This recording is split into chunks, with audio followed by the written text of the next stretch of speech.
divisé par 2. Ça nous donne, hop là, 0 et plus 3,39 J. Il n'y a pas de partie réelle. C'est 3,397 G. Ça, c'est en var. D'accord? Et enfin, S20, maintenant S30, V30, S30, c'est le courant I fois I conjugué sur 2. V30, c'est ça. 4.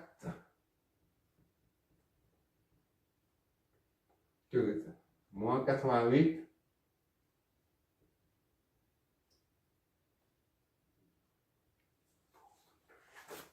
Multiplié par I conjugué.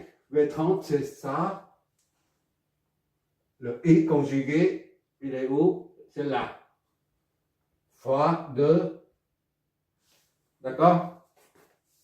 2,58 moins 1,18 degrés. Tout ça divisé par 2. Et ça nous donne S30.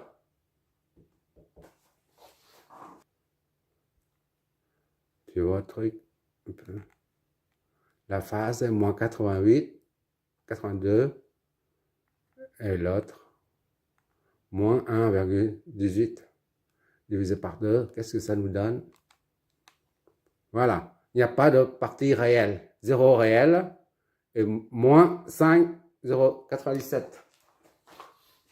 Là, c'est plus. Là, on a trouvé plus. Là, on a trouvé moins. Moins 5,097 J. Donc, c'est en var. Chaque fois que tu vas avoir un J, c'est le vol impératif. Bon, maintenant, on va contrôler tout ça. On va calculer S10. S10 doit correspondre à la somme de tout ça. On va faire la somme pour voir ce que ça donne, d'accord? La somme, là, c'est 2, bien.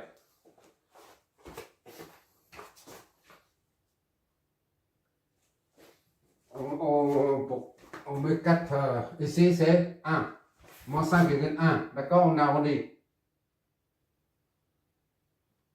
On a tellement fait d'erreurs. Voilà. Et ça c'est 3,4, 39,7, 3,4, d'accord? Voilà. Et là c'est tout seul, là. 83, 80, allez. 2,8 c'est bon. C'est pas la peine d'aller de prendre trop de précision, ça. On doit en tenir compte, et puis c'est tout, voilà. On fait la somme de S12, S23, S20 et S30. D'accord? Voilà. Ça nous donne ça. 7,9 et 1,7 moins 1,7 G. La somme de tout ça, là, S somme, là, est égale à 7,9 moins 1,7 G. Et il ne faut pas perdre de vue que lorsqu'on convertit un nombre complexe sous forme cartésienne en forme module et phase, on commet beaucoup d'erreurs à cause de arctangente. D'accord? Arctangente de B sur A. Chaque fois, on commet une erreur, une petite erreur ici, une petite erreur là. De même que la calculatrice elle-même, elle fait des erreurs. D'accord? Donc, il faut en tenir compte. À la fin.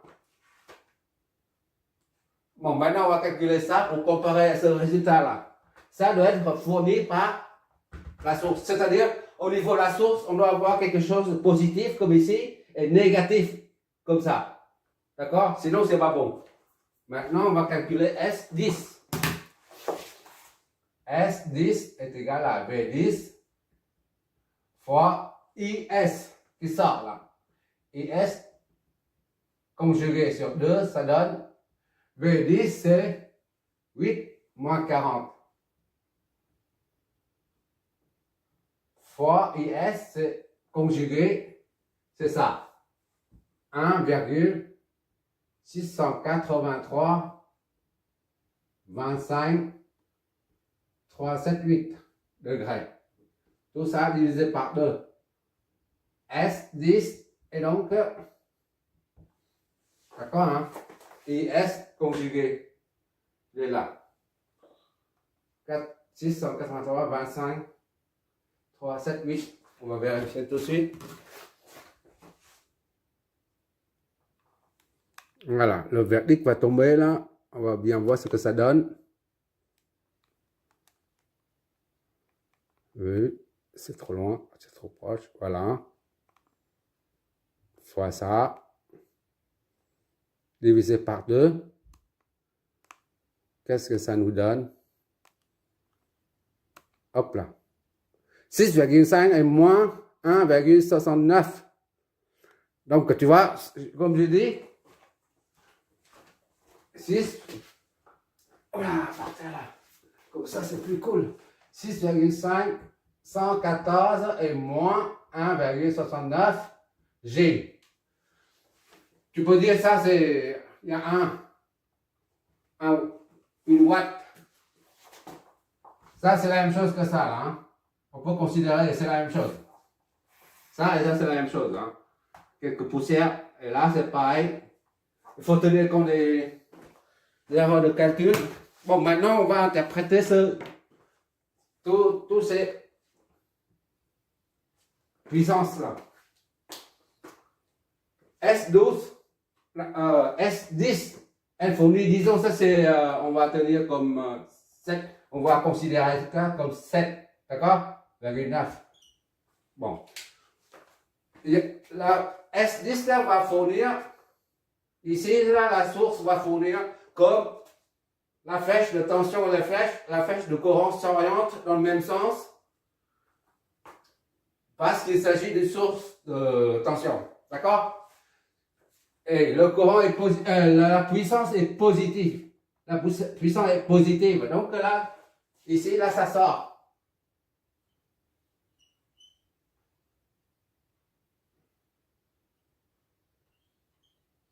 Ça, c'est la puissance 7,9 watts. D'accord? Positive. Et la puissance négative, c'est-à-dire ça entre. Voilà. Ici.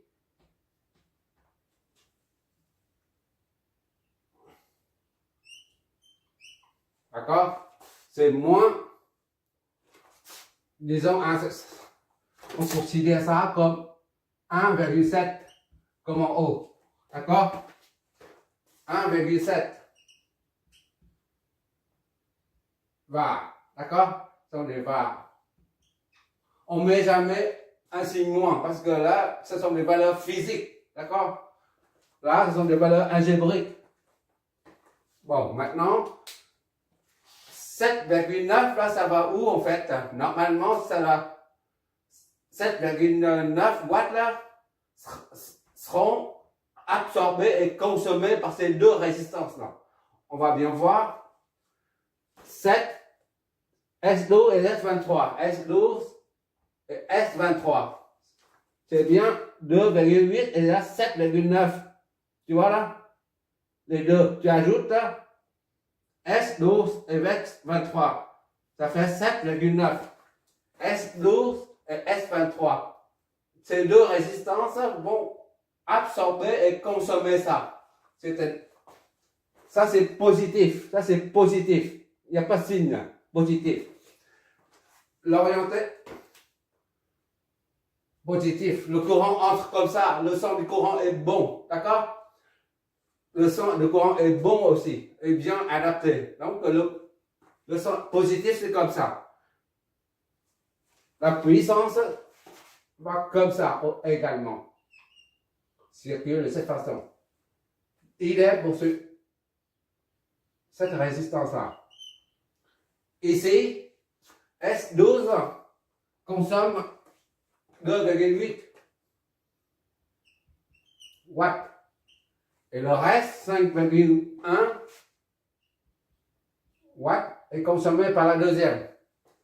résistance. Et maintenant, on a le S30. S30, il est là, moins 5,1. C'est négatif, d'accord? Négatif là, moins là. S30. Ça, c'est un récepteur. Lorsque la puissance entre comme ça, le condensateur est un récepteur. Mais en l'occurrence, la puissance est négative. C'est-à-dire la puissance sort. Ici, on va mettre, voilà, moins 5,1, d'accord? 5,1 var, volt ampère réactif, d'accord? Et S20 c'est 3,4 G. C'est la convention récepteur. Le courant qui entre est positif, d'accord? La puissance qui entre est donc aussi positive. S20 c'est 3,4 plus. Donc là, ça entre là-dedans. La puissance entre là-dedans. C'est combien? S20 c'est 3,4 var. On voit ici que le condensateur a fourni 5,1 var. Donc, 3,4 est consommé par la bobine. Et le reste, c'est-à-dire 1,7, d'accord, est consommé par la source. Et entré dans la source. D'accord? 1,7 plus 3,4, 5,1 égale à ça. Et, ah oui, ça. Il faut dire clairement ce que ça signifie, ça entre dans la source, parce qu'on n'arrive pas à imaginer le truc. Je ne sais pas si tu vois toujours là, en bas, il reste quelques lignes. Ok. Là, j'ai une prise, le courant là, la prise aussi là. Tu imagines que tout ça, c'est une machine. D'accord? Un appareil électroménager, disons, voilà. Et à l'intérieur, il y a deux résistances. Et une bobine d'inductance et un condensateur. C'est le cas, en général, c'est un sèche-linge. Un sèche-linge. Oui, c'est ça. Bon, disons que ton sèche-linge est là. Moi, je vais essayer d'illustrer concrètement. Et la prise de courant, là, ou prise de tension plutôt, prise de courant, si tu veux. Tu branches dedans, là, les deux câbles, là, aléatoires, là. Voilà. Et justement, ça fournit la source de tension, c'est ici. D'accord? C'est 8 volts et moins 40. D'accord? Ça fournit 7,9 watts qui entre là-dedans. 7,9 watts. Mais en même temps, la machine va fabriquer 1,7, va fabriquer 5,1 var, donc 1,7 var va pénétrer concrètement, ça veut dire ça. Ça pénétrer dans la prise. Et là, c'est le réseau EDF. Les lignes qui arrivent là, monophasées, et ben, ça entre dans ça se propage sur les lignes. Voilà, il faut dire ça clairement comme ça. Il ne faut pas avoir peur de dire ça. Parce que des fois on dit, on voit à la source, mais on ne sait pas où ça va en fait. Et ben ça va directement, ça se propage sur les lignes. C'est la raison pour laquelle EDF ne veut pas avoir affaire ne veut pas entendre parler de la puissance réactive. Et c'est pour ça que EDF nous pénalise les clients qui a un cosinus phi qui n'est pas proche de cosinus phi, le facteur de puissance qui doit être proche de 0, de 1. ou 0,9. Voilà. Cette puissance réactive là, 5,1, donc 3, 4 est consommée par la bobine d'inducteur, c'est le reste se propage, donc va entrer dans la prise, le courant là, et se rejoignent les lignes pour se propager dans le réseau public. Voilà, ça c'est le deuxième exemple. À mon avis, au bout du deuxième exemple, tu as bien maîtrisé comment ça fonctionne. Primo, c'est surtout ça. La formule complexe, la formule de puissance complexe, c'est tellement très utile. Tu vas voir les réseaux triphasés lors du déséquilibre.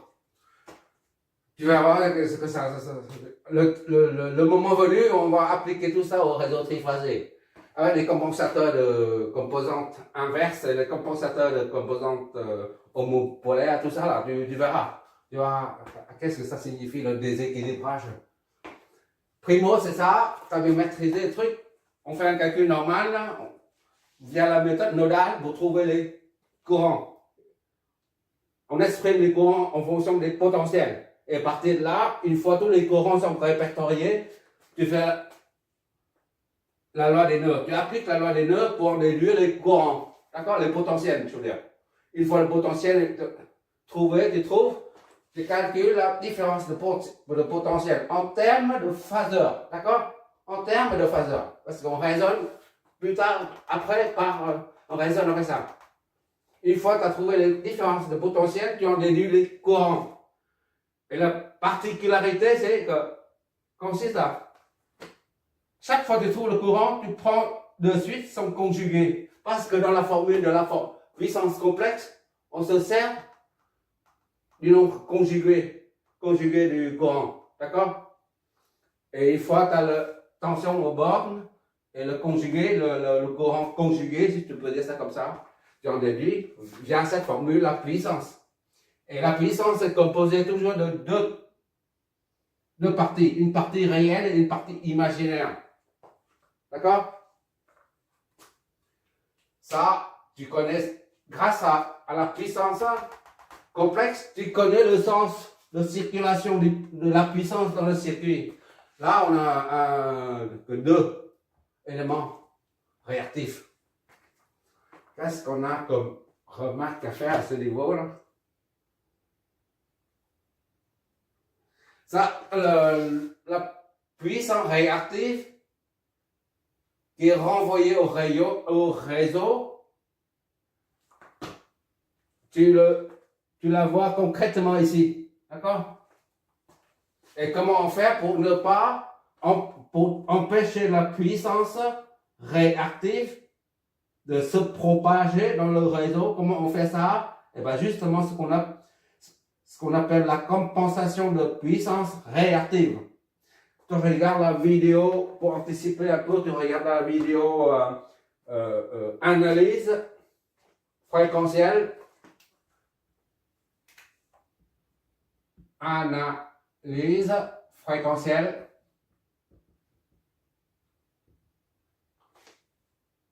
De l'angle de phase de l'impédance totale du circuit.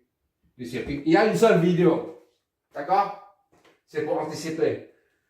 À l'issue de cette vidéo, tu verras comment on va compenser ça.